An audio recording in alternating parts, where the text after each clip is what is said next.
Okay, here we go.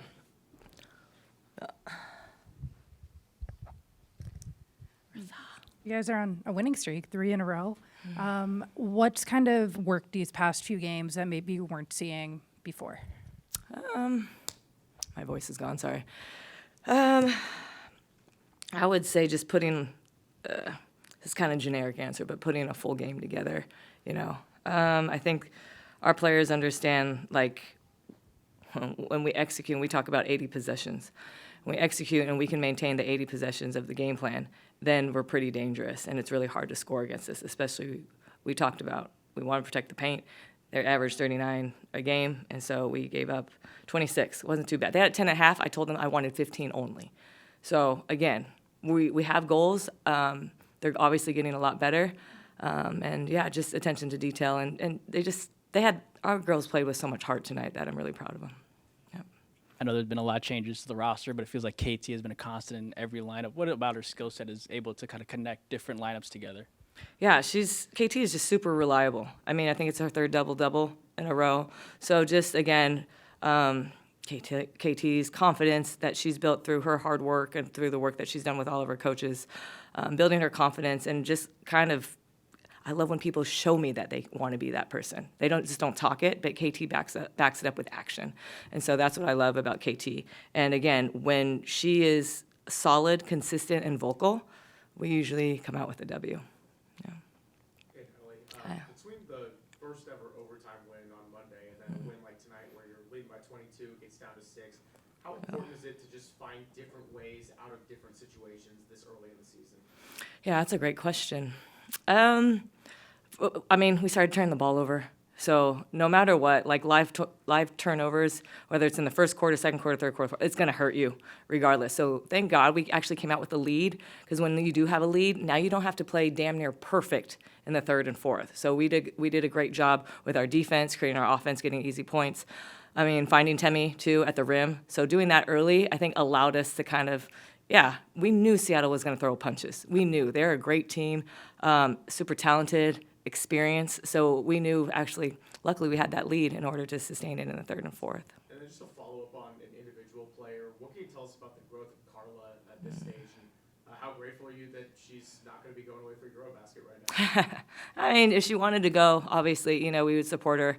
But yeah, just grateful that she decided to stay. And again, just as a coach, like, I'm very grateful, not just for her, but for all of them, that we can coach them hard. And that's what all of our coaches like to talk about, is like, our players like to let us coach them hard, meaning that they love to improve and they love to grow, right? So we're just super grateful to be in this situation. So without the players having that openness and ownership, we wouldn't be winning right now.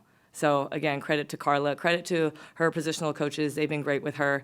And then her teammates. If you see the support and the love and care that they provide her, then she has a great support system here. Y'all scored 46 points in the paint against a team with so much size like Seattle. How do you find space around the rim to get those? I think it was 37 attempts right in the paint. Yeah, just maintain our space. That was one thing. I would say that was one thing we didn't find early in our first couple games, is we started to cut a little bit too much. So as long as we maintain our space, again, we have players that can all shoot threes. So that's why we get to have that space, and that's why the rim is open. So Temi, Mo, even Steph, like, they were rolling, LA was rolling and even attacking, then that's why we get to the rim. So credit to our players to be super disciplined tonight about that. Tevin was talking about how this is a team built of 6 women, role players, right, who come from a bunch of different teams. Yeah. What does that give your team as you guys, build upon this foundation? And then how have you seen someone like Kayla and like other players from a night-to-night basis step out of that 6th woman role and become the leader? How have you seen that evolution? I think it almost gives them I don't know if the word is right, commonality or a similarity.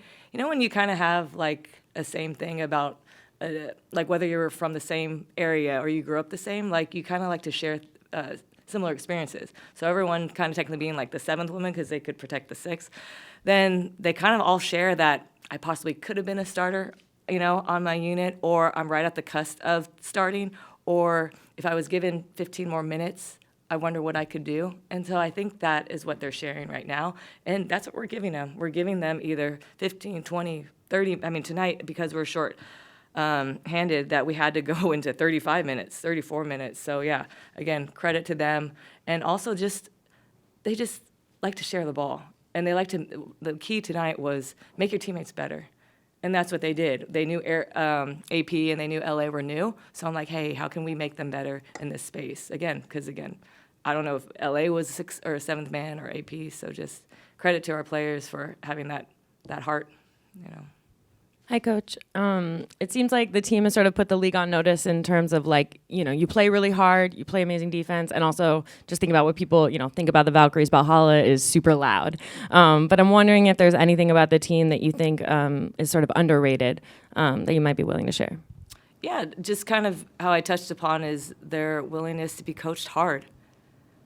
I don't know if there's a measuring stick there, but if you guys see our players, and I think a lot of you guys are asking, this person's getting better, this person's improving, this person's averaging, KT's averaging a double-double last 3 games. Credit to them to wanting to be coached. I wouldn't be in this position to lead if they did not want to be coached hard. I only know how to coach one way. So even during the game, I told them, hey, thank God you guys allowed me to get on you guys, because we let that, you know, that third and fourth quarter almost slip away. So again, if they don't have the acceptance of coaching hard and wanting to grow, then we're not winning these games. So it goes, you know, credit to the players. Yeah. Natalie, I want to ask you about the zone tonight, because it just seemed like it really clogged Seattle up in the paint. You held them 13 below the average Yeah. there. And there's one play that sticks on my mind where the ball goes in and Veronica makes an X cut Oof. on top to get a steal Yeah. in the corner. And just the communication and the movement on the string Yeah. was really good at times for you guys. And for a group that's only been together a month, to be able to do that in a game like this, just how much has you seen the growth in that front and where it can take you? Yeah, just the level of maximum effort V plays with, right? And then the trust to leave her man to just go for the ball. It's all trust that we're building every game. I wouldn't say we had it early on, but now we're building that trust and just building the fact that if she goes, then someone's going to cover her. So again, V's maximum effort. I think every possession she pretty much goes hard. I mean, if I could count deflections, I would guess 20 tonight. And so that just is, again, disruption, and that's what we love in our zone tonight. We were disruptive. We didn't get them allowed to get to a rhythm. Sub AC, Clark kind of hit a couple of threes. She only had 11, but it felt like 20, just because those were timely threes by AC. But again, yeah, credit back to V. Her effort is unmatched. There's a moment in the third quarter that you guys go up 20 and the timeout's called and you're going kind of crazy. What were you just kind of feeling that moment? And then how do you guys just feed off a crowd when it is kind of energized like that? Yeah, I shouldn't have celebrated too much. But Steph Talbot threw this dime that was unbelievable. That's why I love Steph, her vision and her ability, again, to just be selfless. Like, Steph's always looking for a teammate. So she made this pass. I forgot who it was who scored, but it was just unbelievable pass that I haven't seen her make before, so that's why it was really cool to see it in game. And we just talk about, like he said, like, we want to maintain our space, so we allow these rolls or these cuts, you know, to happen. So, yeah, I shouldn't have celebrated too much, but again, thank God that we got up to that lead, so we didn't have to play exactly perfect down the stretch. Yeah. I asked KT about Temi, but it just seems like the last couple of games she's either had a key block or a key basket, something big down the stretch for you guys. And obviously you're going to lose her the next couple days with Euro basketball. Just what she means, especially tonight in a game where you have to guard the paint against a team with 3 really good bigs, and how she impacts this team on both sides of the ball, but especially defensively with her length and her ability to block shots. Yeah, just multiple efforts from Temi, and she communicates really well, you know, and you want your best communicator to be in the back line, so then everyone else feels comfortable on where to go and where to direct. So Temi is technically our quarterback in our defense. So again, Temi loves to talk, and we love her talking in our defense, and then just the multiple efforts. To me, Temi has been one of our most consistent players, like, hands down. Her effort never stops. I mean, like, when we talk about exhaust minutes, she exhausts minutes. So she's just, you know, our perfect piece to our 5-man right now. Yep. It seemed like in crunch time, you kept on running this play, the small pick and roll with Carla setting a screen for Veronica. Could you talk about the strategy behind that? They were blitzing with our 5, so they were blitzing with Temi, and so that was kind of causing us the live ball turnovers. like I said, we cannot give up live ball turnovers. So I tried to do my best to just kind of keep them out of that action. And we also like to have our guards, handle the ball towards the end. So, yep. Good. All right. Thanks, you guys. Appreciate it.